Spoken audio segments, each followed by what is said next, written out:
Bismillahirrahmanirrahim. Assalamu alaikum. Welcome to NGCon Academy. So now the first lecture is Introduction to Biology. भाई आपने अभी तक matric तक चीज़ों को ज़्यादा समझा नहीं है, सिर्फ रट्टे लगाए हैं. जिस तरह बायोलॉजी की डिफिनीशन को आपने रटा किया है, the word biology has been derived from two Greek word. Bio mean life and logy mean study, so the word biology is defined as the study of life. ये एक आपने रट्टा लगाया था मैट्रिक में. मैट्रिक तक आपने रट्टे लगा लिए हैं. अब आपने क्या करना है, अब आपने अपने कंसेप्ट्स क्लियर करने हैं. क्लियर हो गई ये बात.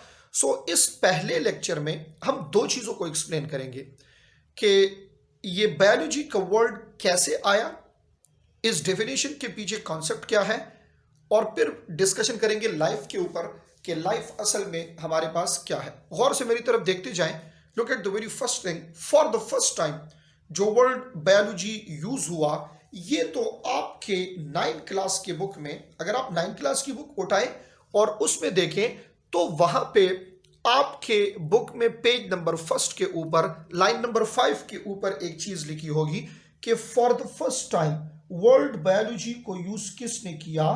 तो 1800 में एक साइंटिस्ट थे जिनका नाम था जीन बैप्टिस्ट डी लामार्क. ठीक है, जीन बैप्टिस्ट डी लामार्क, ये इनका नाम था. अच्छा, यहां ये जीन जे से है. क्लियर.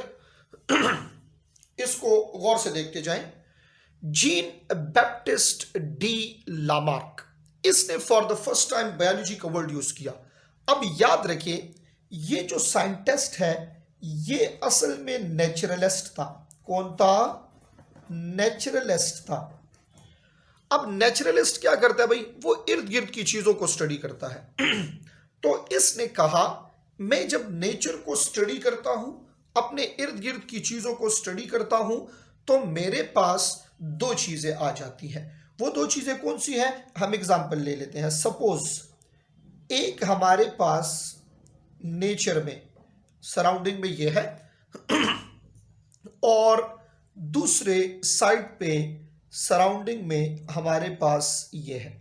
ये आपको यहां पे ये समझना है कि इसने for the first time biology का वर्ड कैसे यूज किया और क्यों किया. ही सेज जब मैं नेचर को स्टडी करता हूं, इर्द गिर्द की चीजों को स्टडी करता हूं, तो मेरे सामने दो किस्म की चीजें आती हैं.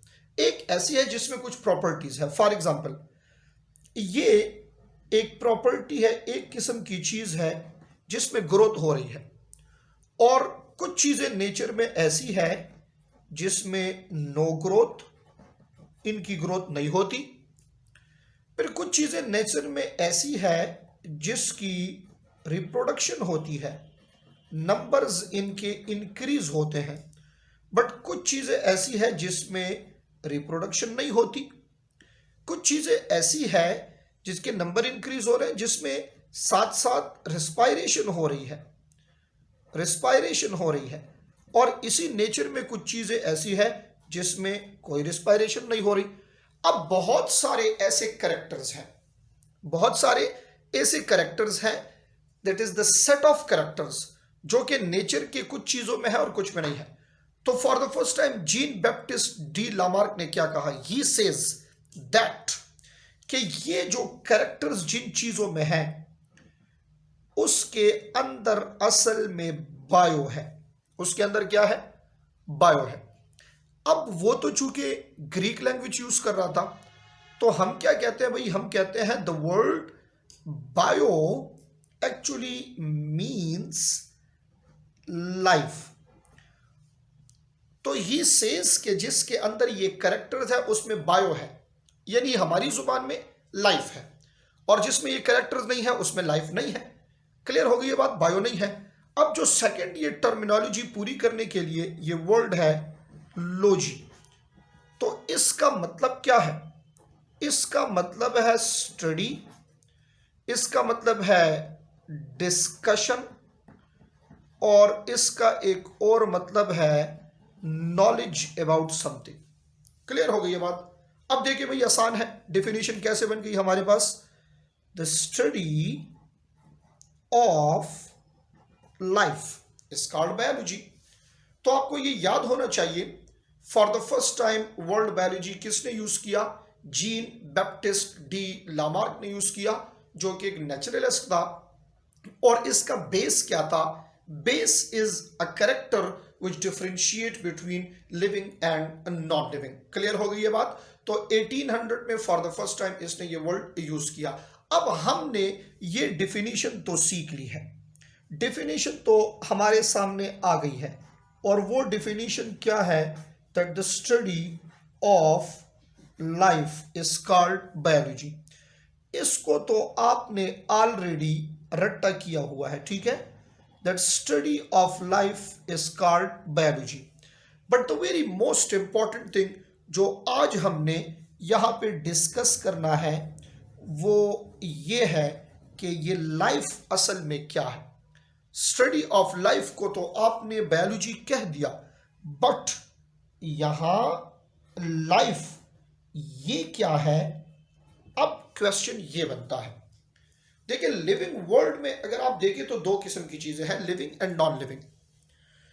लिविंग की स्टडी जो है ये बायोलॉजी में कर रहे हैं, नॉन लिविंग वो उसके लिए अदर मटेरियल साइंसेस जो है वो है, जिस तरह फिजिक्स वगैरह। बट एक्चुअली ये लाइफ है क्या, इसको सीखना इंतहाई इंपॉर्टेंट है। मैं यहां एक डेफिनेशन लिख रहा हूं, वो डेफिनेशन कुछ यूं है कि द एबिलिटी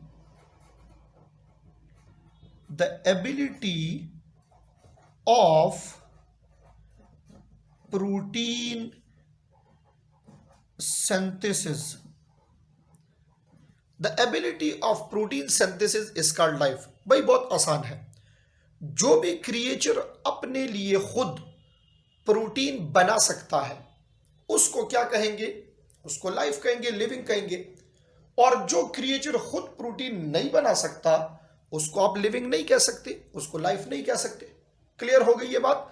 तो the ability of protein synthesis is called life. एक और डिफिनीशन यहां पे लिख रहा हूं, वो ये है कि द फंक्शनिंग ऑफ 3 टाइप्स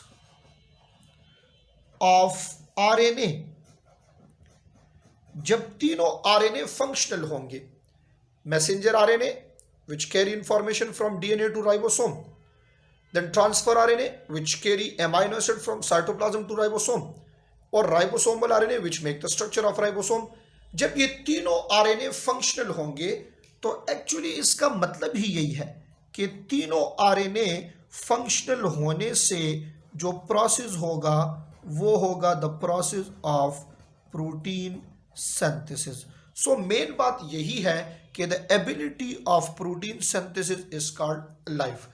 भाई आसान है, उस चीज को आप लिविंग कहेंगे जो अपने लिए प्रोटीन बना सकता है, जिसमें प्रोटीन सिंथेसिस की एबिलिटी हो। जिसमें ना हो वो प्रोटीन नहीं बना सकता, तो वो लिविंग नहीं होगा।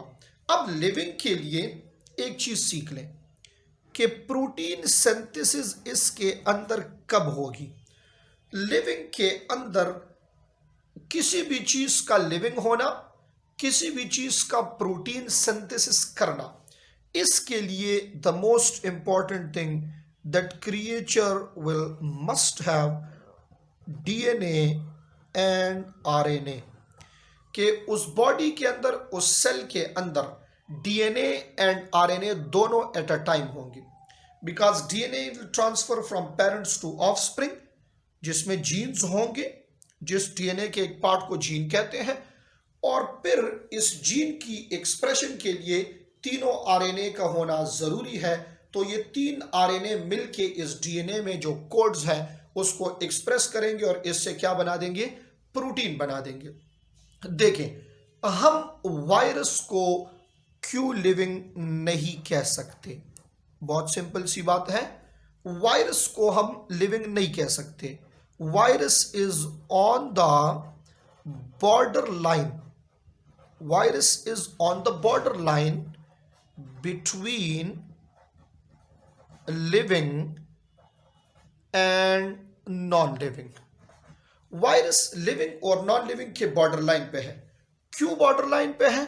बिकॉज इसमें डीएनए और आरएनए दोनों में से एट अ टाइम एक होगा।